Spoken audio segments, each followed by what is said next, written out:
Behind every successful man there is A woman എന്ന് പറഞ്ഞിട്ടില്ലേ? അങ്ങനെ നോക്കുകയാണെങ്കിൽ എൻ്റെ മുന്നിലും പിന്നിലായിട്ടൊക്കെ ഒരു സ്ത്രീയുണ്ട്. എനിക്ക് എന്തെങ്കിലും പ്രശ്നം വരുമ്പോൾ കൂടെ നിൽക്കുന്ന ഒരു സ്ത്രീ.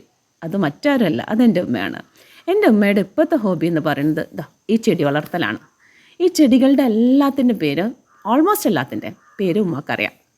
അതെടുത്തിട്ട് അത് പറയുമ്പോൾ, അത് എക്സ്പ്ലെയിൻ ചെയ്യുമ്പോൾ എനിക്കെപ്പോഴും തോന്നാറുള്ളത് മൺചിത്രത്താഴി മൂവിയിൽ ശോഭന നാഗവല്ലിയുടെ ആഭരണങ്ങൾ ഡിസ്ക്രൈബ് ചെയ്യണ പോലെയാണ്.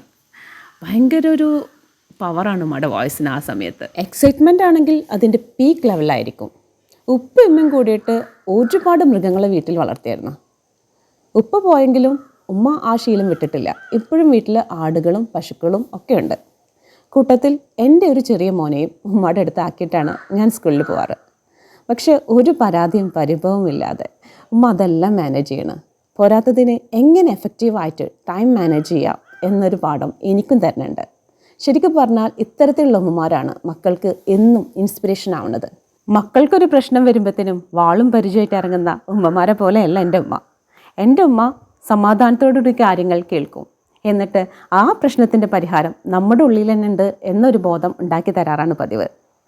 അതുകൊണ്ട് തന്നെ സ്വയം പ്രശ്നങ്ങൾ പരിഹരിക്കാനുള്ള കഴിവ് ഞങ്ങൾ മക്കൾ നേടിയിരിക്കണം. പടച്ചോനെ എൻ്റെ ഉമ്മാക്ക് ആയുസ്സും ആരോഗ്യവും ബർക്കത്തും എല്ലാം കൊടുക്കണേ.